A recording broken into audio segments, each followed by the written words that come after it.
You're watching Third and Goal. This is the Super Bowl special, NFL Superlatives special. Woo, woo! Let's get into it.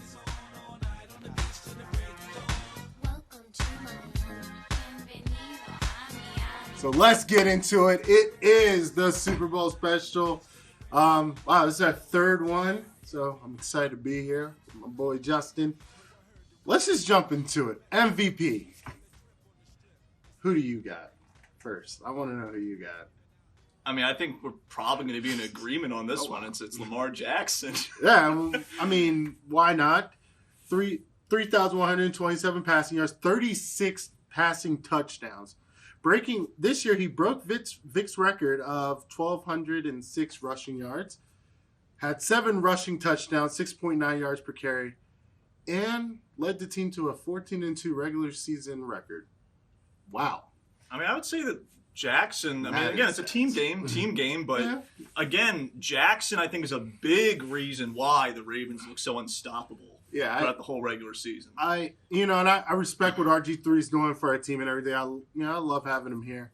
But I think if we had to rely on him, no.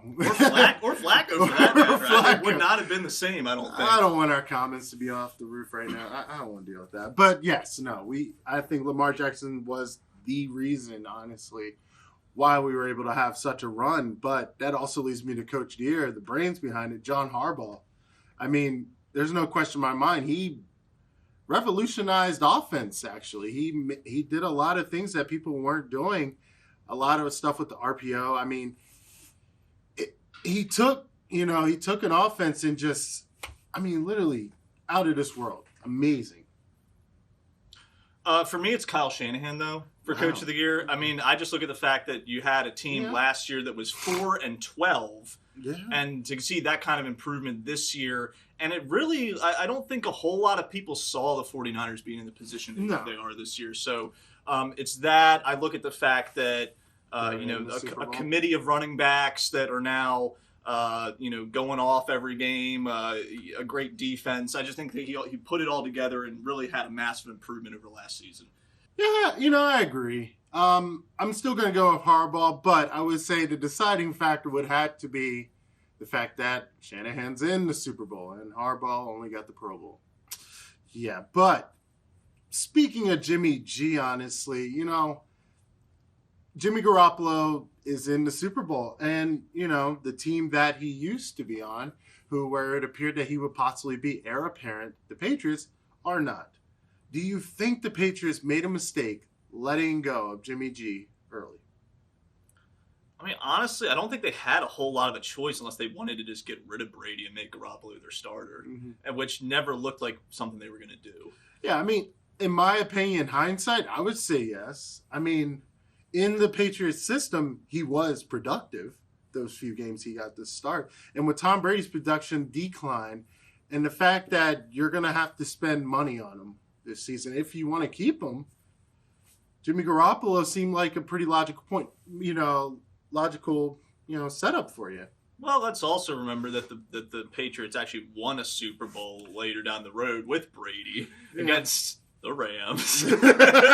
So, I mean, if you win another Super Bowl with your guy, you can't really call it a bad move. That's true. And I guess, that Super Bowl, if Jimmy G wins the Super Bowl, Patriots fans everywhere will be kicking their own asses. They have to. That front office, the fan base, they have to. Because here's the thing. Brady may not be in New England next year. Where's he going to go? Where do you think he's going to go? I mean, if I had to bet money on it now, I'd say he re-signs with the Patriots, but it's still up in the air what's going to happen. It really is. I mean, virtually you got to take into context, you're taking a chance on a mid-40-year-old who may or may not have more than another year or two left. I mean, yes, granted fact, this is Tom Brady, easily the best quarterback in NFL history, at least to date. But do you take a high-dollar risk on Brady? I kind of wonder what the Patriots front office is going to do, because you almost think to a certain degree they might have so much respect for him that they're like, you know what? We're just going to let you keep playing until you can't play, until you just decide you want to retire.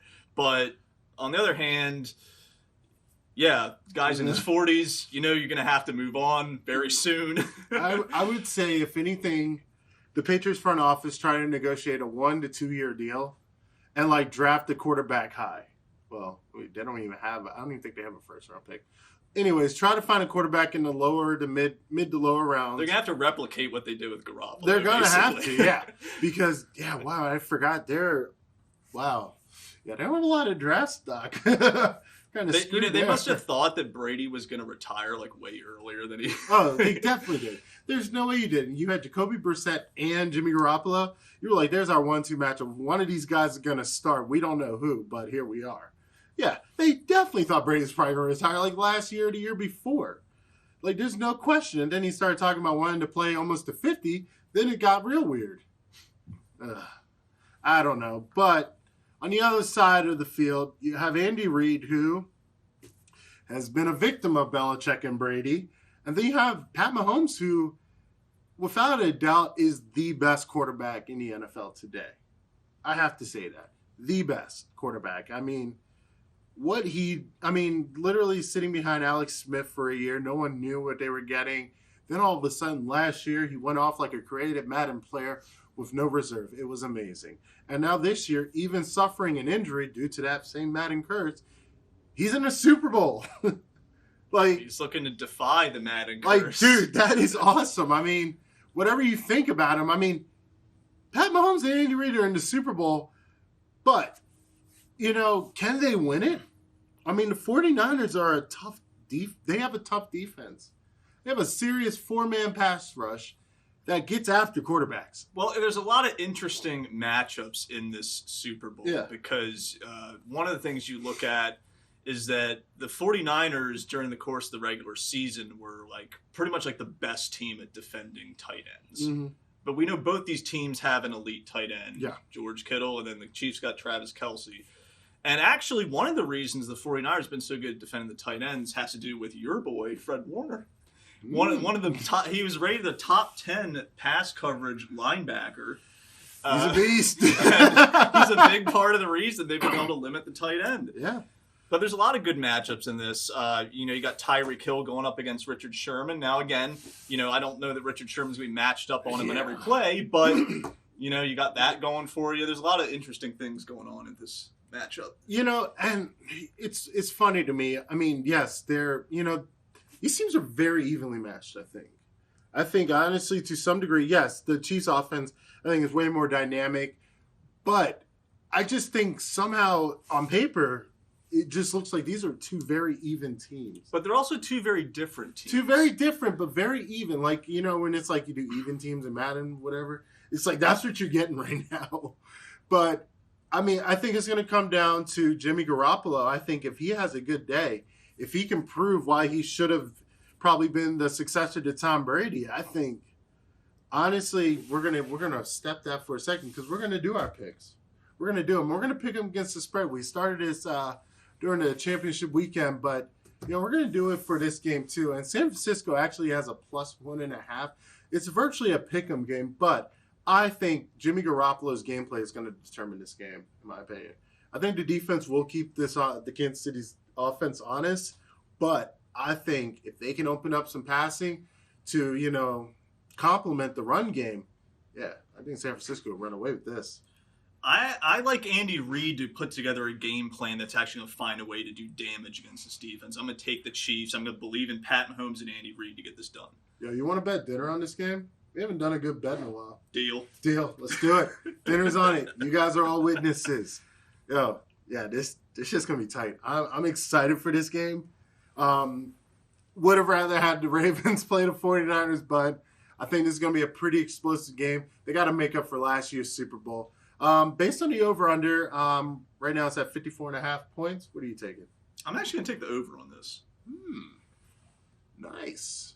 I think I'm going to go with the under. Like I said, it's going to come down to Jimmy Garoppolo's gameplay, not to mention the defense. I think if they can stop Kansas City, 49ers don't have to score as much. So I'm going to go with the under. Keep it a low-scoring game. One of the things I'm wondering here is, are the Chiefs going to come out of the gate with a lot of screen passes? Because the 49ers can get the pass rush even with just 4 linemen. I wonder if that's going to be a part of the Chiefs' game plan here. It might be, to run the screen, get them off balance, and then start opening it up. I think, honestly, that would be a very, very smart idea, honestly.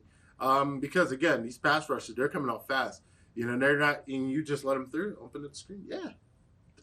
That would be a very good way for the offense to start. The other thing I'm looking at with this game is the matchup of San Francisco's rushing attack versus the Chiefs' defense. Now, the Chiefs did manage to limit the Titans. They limited Derrick Henry under 100 yards rushing in that game. But, I mean, this is the 49ers. We saw what Mo Sterk can do in a single playoff game. So, I mean, who would have expected him to blow up like this, really? But, yeah, seriously, I'm definitely interested to see what that matchup is. That, like I said, I think with the 49ers, they're a run-heavy team right now. And if they can't defend against the run, obviously, I think they might as well hang it up. But I honestly do think that Garoppolo is going to do a lot more in the Super Bowl than we've seen him do recently in his playoff games. He's going to need to. He only attempted 8 passes in the last game. He's going to need to. I mean, you're not going to win the Super Bowl with 8 passing attempts. And if that happens, well, I don't know what I'll do, but it's just not going to happen. Like, you're not going to win a Super Bowl with 8 passing attempts. You did it with the NFC Championship. Mind blown, but, you know, no. If that happened, dude, what? Bro. I mean, they basically have to make Mahomes look the way they made Aaron Rodgers look, and I just don't. My God. I don't know that's going to happen. If that happens, that would be mind-blowing. But you know what? I'm just excited for the Super Bowl. It's here. You know, another season me and my boy got to do together. We will be back next week for a recap episode. We got to talk about it. Plus, like I said, talk about the offseason upcoming, what moves the team should make. Don't forget to like and subscribe. And whether you're listening to it on the podcast or watching on YouTube, stay tuned for so much more. Take care and have a good week.